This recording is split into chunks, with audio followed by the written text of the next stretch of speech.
Hello, everyone. I'm going to do something I've never done before, and I'm going to read from my book a story to you that will blow your mind. Let me just press record over here. Recording in progress. Beautiful. So I've just been so busy with everything else I've had to do around the book launch and clients and all the things. Things have just got, I've manifested a bulldozer of amazingness. However, it means I haven't had a chance to even look at my own book or decide what I want to read or do any of that. So I've got some time right now. I've decided to read a story to you. I need to give you a trigger warning because it is extremely, what am I going to say? Extremely troubling to hear this story. It's from an anonymous source by a man who describes what his childhood was like in terms of being exposed to pornography and sexual abuse. So there is a trigger warning there for people. Once I start reading, I'm not going to warn you again, but I'll let you know that I believe in my heart that this story will be turned into a movie, because when I was told, I actually couldn't believe what I was hearing. So I'm just going to read it and we'll see how that goes. And I'm recording it so everyone can have a look at it later.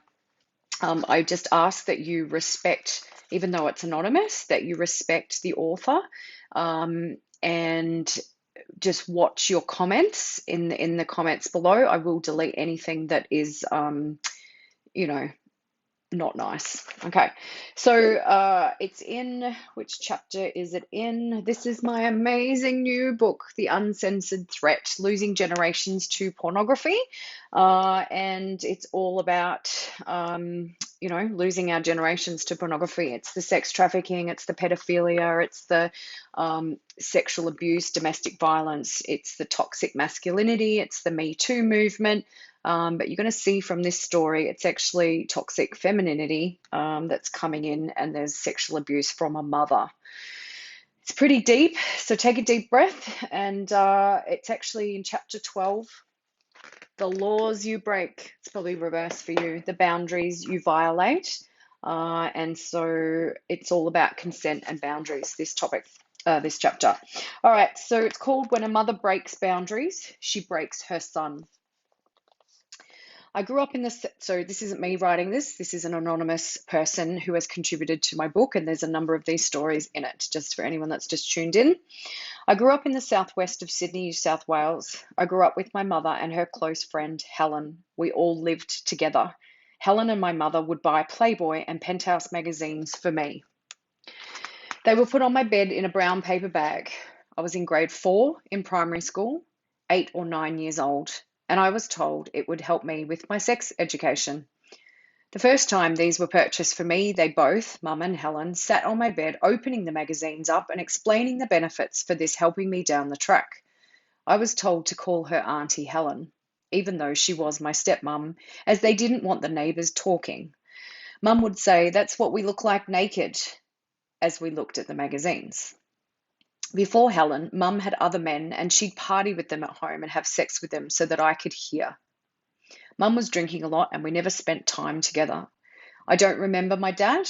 They separated when I was a baby, and my mum told me that he died, so I had no contact with him. He returned into my life 20-something years later. To my knowledge, Dad doesn't know about any of this. About 6 months down the track, the magazines were coming every month, and Mum and Helen would shower with the shower curtain open and door open, right next to my room. As I passed, she would call out to me, "Hello, how was your day?" and call me back to ask questions. It felt weird, but it was just like looking at the magazines. So I didn't know. I guess I felt okay with it, I guess. Mum and Helen insisted that being a nudist was a good lifestyle choice. I would come home from school and strip. "No clothes allowed past the entry," my mum would say. I would walk into the living room and my mum and Auntie Helen would be kissing on the couch and touching each other everywhere. My guess was that for them, the best reason for being nude all the time was that they were allowed to have sex whenever they wanted. One day, they were engaging in sexual activity on the couch, and I'd had enough. "Excuse me, I'll be in my room," I said. I stood up and walked out of the room. Helen and Mum giggled. I went upstairs into my room and lay on my bed. Still in that same year of school, I was introduced to pornography film, one that included Linda Lovelace. They were drinking and smoking marijuana around me all the time, and this type of partying continued until I was in grade 6. Auntie Helen would be naked in the pool when I got home from school and would make no effort to cover up. Then, after a few times of checking her out, she'd call me outside and tell me it was okay to swim naked with her. It was hot, so I decided to splash around a bit, then sat on the edge of the pool where she told me she wanted to show me what good stuff feels like, the stuff in the movies we watch. She performed oral sex on me until I ejaculated. That was my introduction into sex. Sorry, he was in grade 6. I think it was that night that boundaries were put in place about me telling people stuff that was happening at home. Auntie Helen said she wanted us to be naked all the time out the front once the front door was closed, so we were. I was told to do the naked thing to make Auntie Helen comfortable. Then things started turning really weird. When I was made to watch porn, they would start acting out scenes from the film in front of me, and Mum would say, "You can watch us instead of the film." So I did. And then I would join in with them both, having sex with my mum and my stepmum. I was told to call out their names during the sex stuff, Mum and Auntie Helen, and they would call out son and nephew during sex, especially when there were other couples visiting the house. They would call out to Mum and Helen things like, "Your son knows what he's doing, what a good boy." And they would ask me questions like, "What do you like to do to your mum and auntie?" 2 other women came over once a month, and they'd be nude and have sex with Mum and Helen. Then I would be involved with that too. We would all go to a national park, the 5 of us, and find a quiet spot and take pictures and pose nude and in certain positions. This is a kid. If you've just tuned in, we're talking about a kid. I was allowed to smoke marijuana as well as snort cocaine, but that was used a lot more when the 2 women's male partners would come over. The visitors would snort cocaine off my body, sprinkling it on me in the pool, telling me it was white sugar, and they'd sprinkle it on my penis and testicles and sniff and lick it off. This would happen occasionally at one of Sydney's nudist beaches too. Oral sex was performed on me by these 2 men. We would have fancy dress parties where all the couples would dress up as priests and nuns, teachers and students. Mum would say things like, "I'll show you what I want you to do to this penis." And she would have me perform oral sex on these men. While these things were happening to me with her and the others, she would leave and close the door and say, "Have fun with him." Stacks and stacks of photography was taken and photo albums were filled. I missed a lot of school as Mum wouldn't let me go, and I ended up repeating grade 5. Mum would get drunk with Auntie Helen and I would go down to the local fountain and get money out of it and buy food for myself. After some time, I was receiving money and gifts from Mum and these couples, expensive Star Wars figurines and money and treats like KFC. Whew, this is big. We would often go on boat trips, cruises up the Hawkesbury River. A group of people would be on the boat, other couples and other children.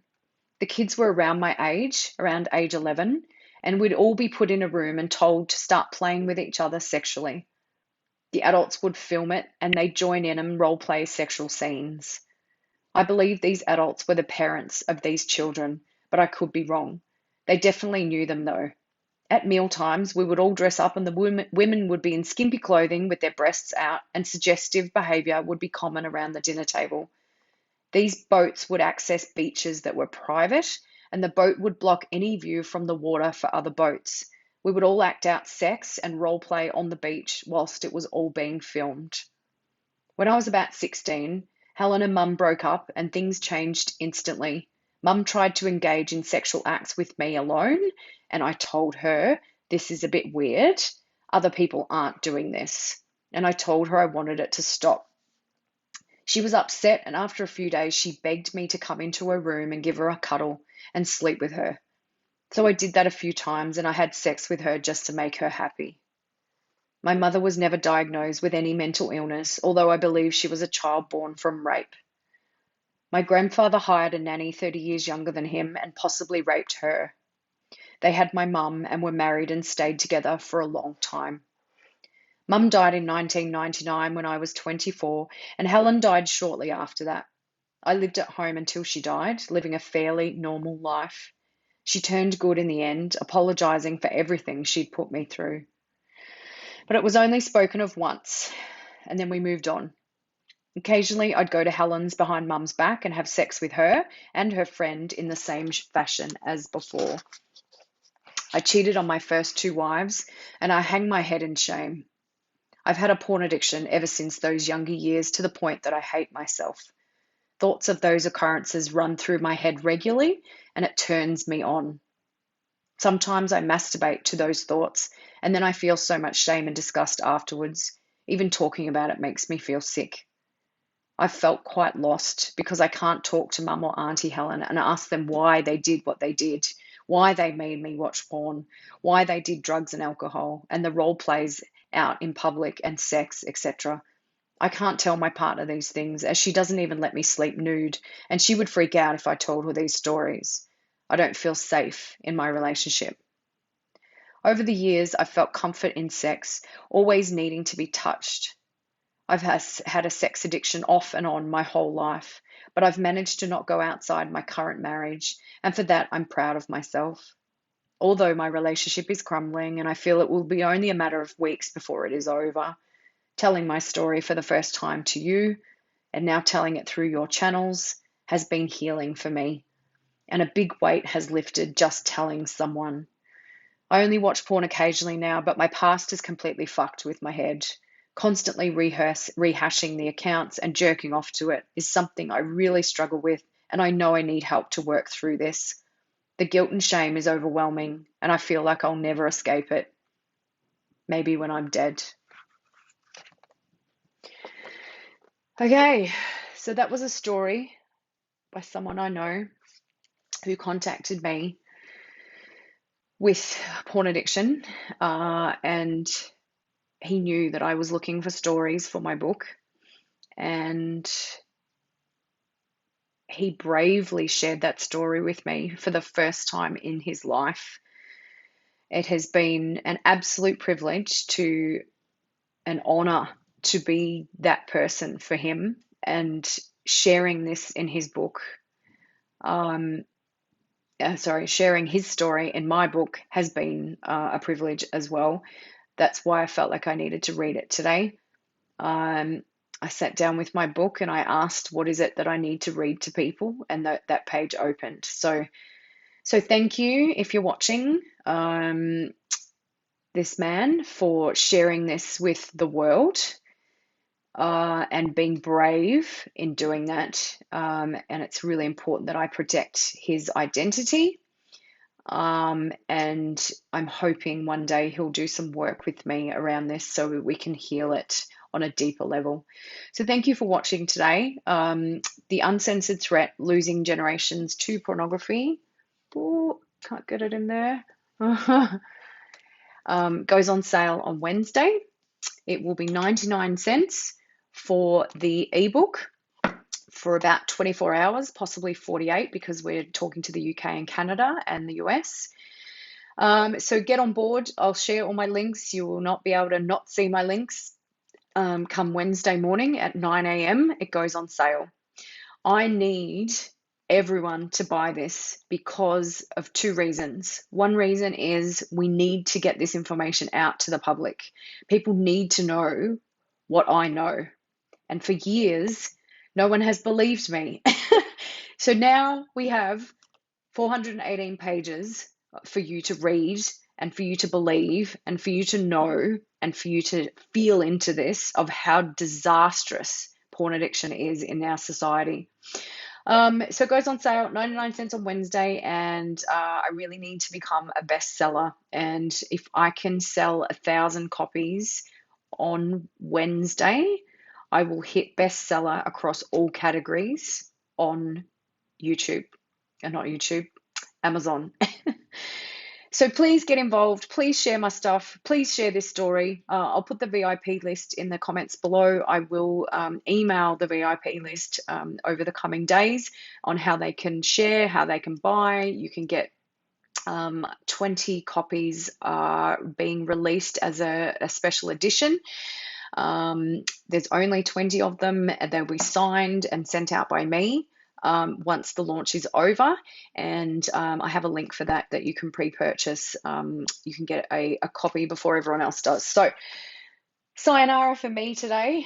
You'll see lots of me over the next couple of days. And if there's anything in the book that you'd like to know more about, I did a post on it today. You can see the table of contents and get back to me, because this stuff is raw, it's real, and it's not just my pain, it's other people's pain in this book as well. So thanks for watching, and I'll see you again very soon.